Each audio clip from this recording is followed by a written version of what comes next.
At this stage kasi of the impeachment, if I'm not mistaken, we're only on deliberating the impeachment, no? So wala pa tayo dun sa proper impeachment trial. So without the proper impeachment trial, there's no reason to disclose the bank account. So hindi pa siya, wala pang impeachment court na na-form. So yeah. As you mentioned, that's a fishing expedition. So sir, naririnig mo ito, you're from the private sector, ha? Can you tell us about bank secrecy? Can you readily pierce the veil of a private depositor? Sige. Just to give you a background, bakit kailangan natin bank secrecy law, yung rationale behind the law is the state or the government wants to ask the people to trust the banking system. So, gusto nila yung mga pera natin, instead ay ilalagay natin sa bahay natin, sa ilalim ng unan natin, sa bangko natin ilagay. Bakit importante yung deposits? Since alam ni Ma'am Cora na yung deposits natin, pinapaikot ng bangko para ipautang. So, pinapautang yan sa mga negosyante na nag-spur ng growth sa economy.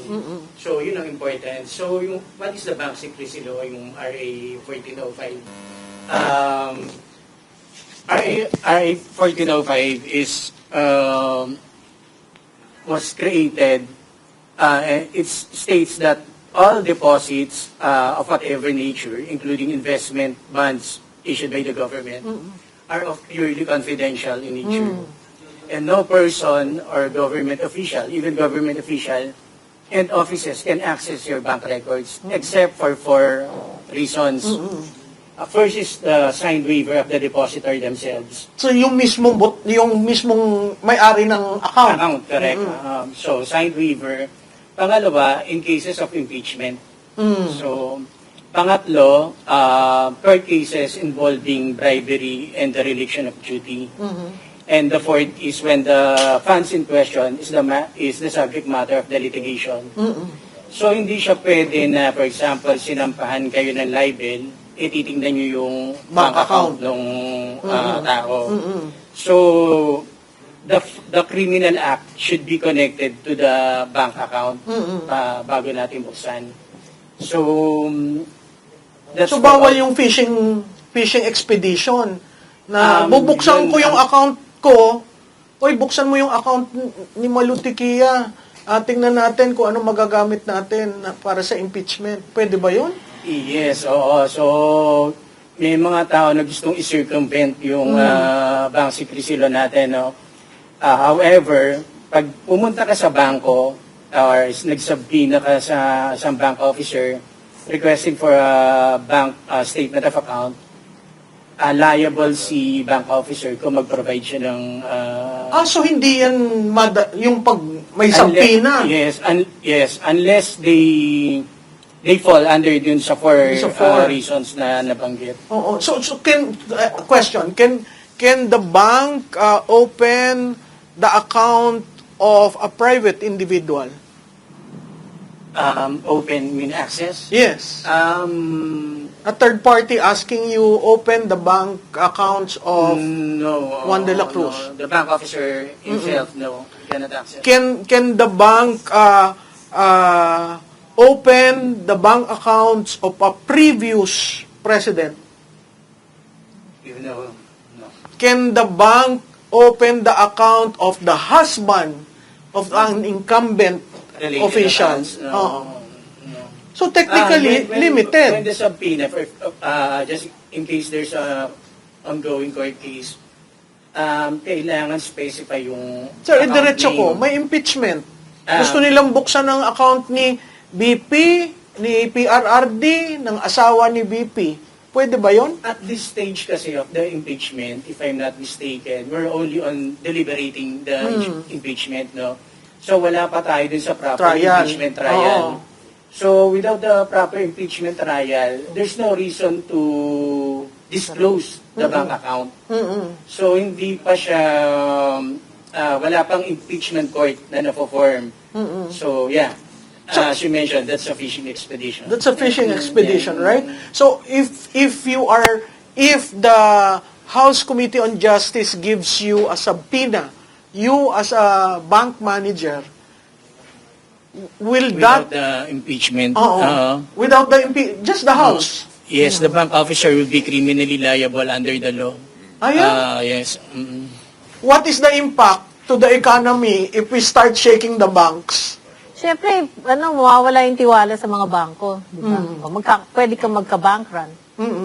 Kasi siyempre, kunwari, ikaw yung bangko sa Bank ABC, nag-reveal ka, yung mga depositors mo maglalabas ng pera. Kasi wala silang tiwala. Baka mabigay nila yung details ko to anyone, di ba? So kasi ang bank secrecy is about absolute confidentiality.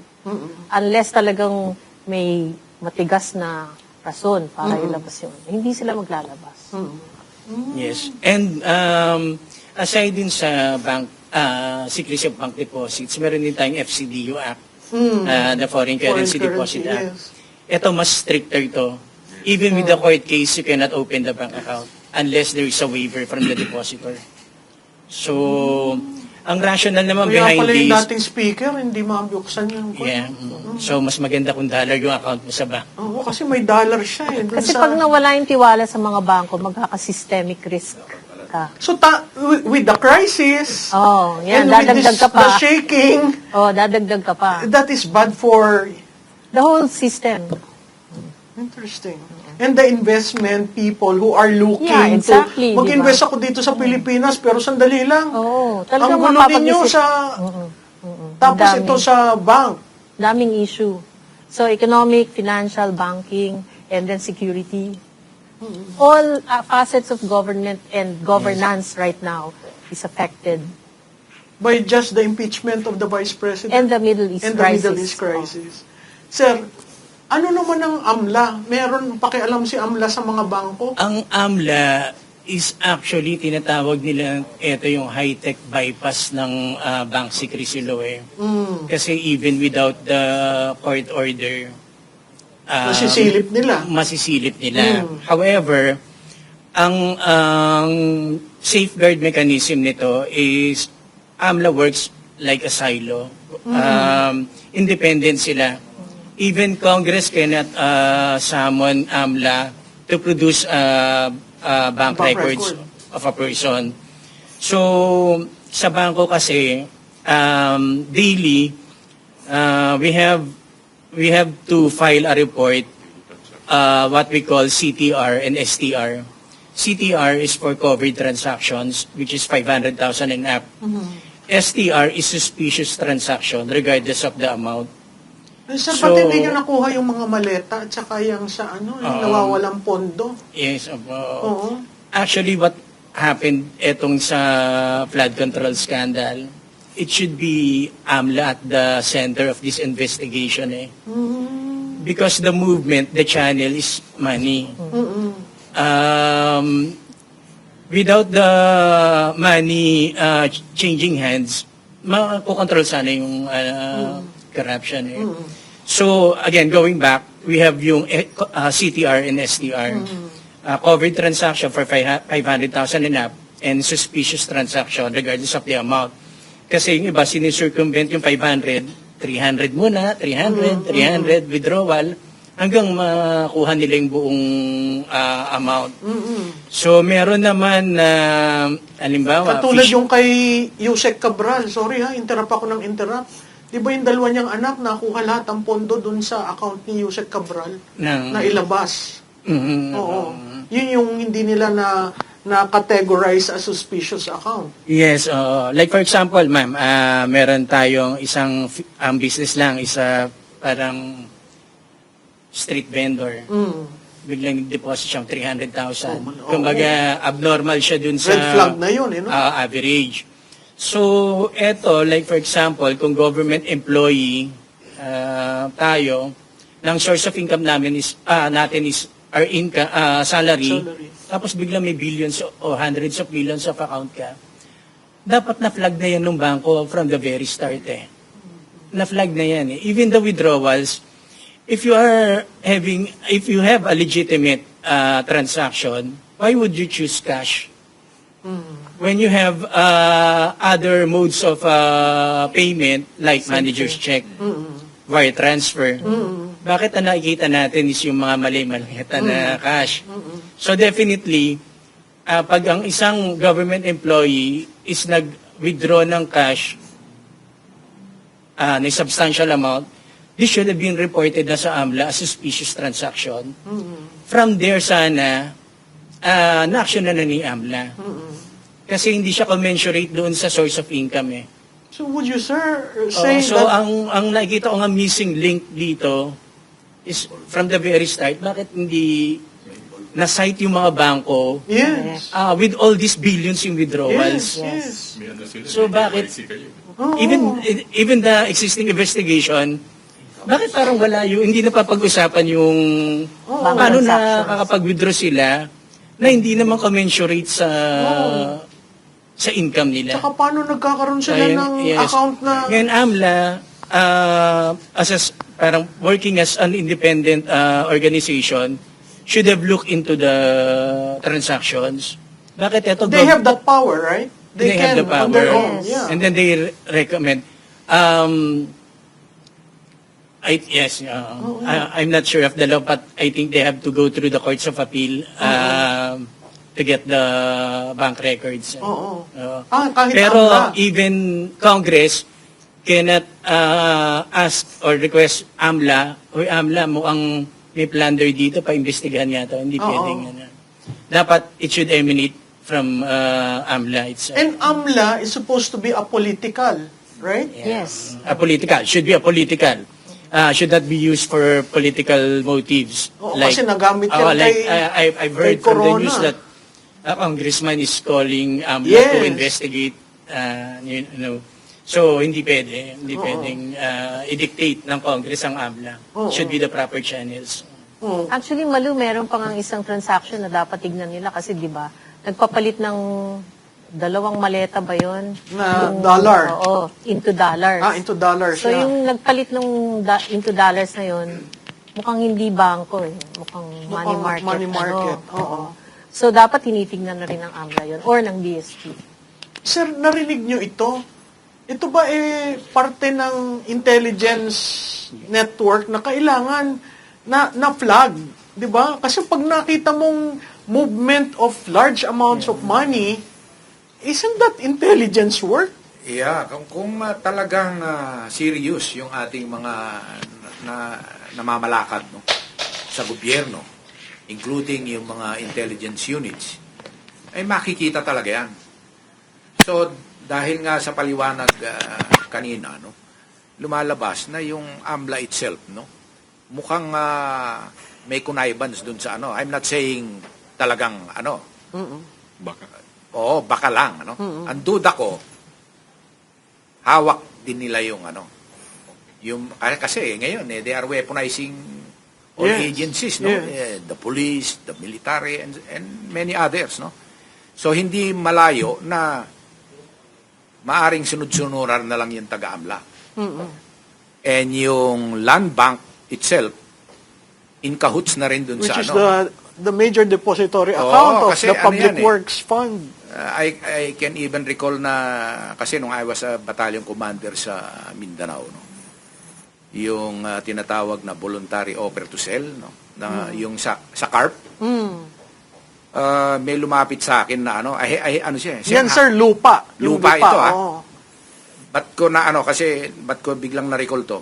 Lumapit sa akin yung isang, sir, hanap kayo ng lupa. Bakit? Yung malalaki, mga 100 hectares, 200. Ilapit natin sa sa mga nag-aasikaso nito. Ba't ano yan? Sinakyan ko lang, Yung pala ang racket nila, halimbawa 100 hectares. They will operate yun through BOS, voluntary offer to sell, yung para babayaran ng gobyerno. In cahoots sila sa DENR, in cahoots sila sa land bank. So, yung DENR para pipicturean nila yung kunyari may lahat, may tanim lahat. Pero actually 2 hektarya lang yung may tanim out of the 100. Ibabalwate ngayon yan. Tapos yung land bank, ibabalwate nila in cahoots sa DENR. Pagdating doon, sige, ito ang value niya per hectare is 120. Imbis na 70,000 lang. So yun, lalabas ng pera. inkahot sila sa ano. So, maaring ganon din na nangyayari dito. Kaya tahimik. Lumabas lang nung sumabog. Kasi maganda yung point ni Marvin, yung issue ng malalaking amount ng pera na lumalabas pero wala nga naman tayong nakitang bangko o na trace o report ng AMLA, no? I'll cite two instances, Colonel Pro. One was nung nasa active service pa ako. Alam ni, ni Sir Marvin yung Hawala system. Hawala? Yeah, it's an informal money remittance. So, nung nandun ako when I was still assigned with the airport security, I was the chief of operations ng Airport Security Center sa NAIA. We were monitoring this Hawala operations ng mga, rin natin, kababayan din natin. OFW? Yes. Oo. Meron silang mga, na informal, remittance center nila ron, dadalhin dito by cash, dala-dala ng mga, in fact, minsan isang buong eroplano, halos lahat yung may mga bags eh. Oh. And when we intercepted, wala na, puro bag na lang yung nakuha namin, yung mga pera na i-distribute na. There's something happening. So, second naman, when I retired, and I was into business now, our business is into renewable energy. So, yung partner namin one time, this was the first time na nagtatransaction kami in dollars. So nagpadala ito. Initially nagpadala ng meager amount lang naman. Maliit lang naman siya. Initially it was $15,000. And then the second, it was supposed to be 30. Yung second pasok niya, hinold na ng bangko. Hindi na ni-release sa amin. And we were called by the bank to explain kung ano yung pumapasok na yun. Well, what's my what am I driving it here? Yung mga ganong maliliit na transactions nakikita, nababantayan. Bakit yung mga Gadambuhala no? mali-maleta, isinasakay ng eroplano, hindi natin alam kung saan dinadalang ibang bansa, bakit parang walang reaction yung natin, mga Ang lokohan authorities ang lokohan natin. ko sa kaibigan ko, dapat nandun ako sa negosyo ng paggawa ng luggages, no? Parang ang laki ng kinita mo doon. Kasi talagang kitang-kita, di ba? Talagang magugulat ka na lang na, how can that be possible? And I understand today, the luggages now are in dollar. Dollar-denominated na yung distribution. Kaya sabi ko, must be every or most or some legislators might have a wall of alam mo yan yung bolt sa pader kasi magtataka ka paano mo malalabas yung ganong kalalaking pondo sa bangko. Pera na lang kung ang bangko ay involved. 'Di ba? Yun yung hindi mo maintindihan.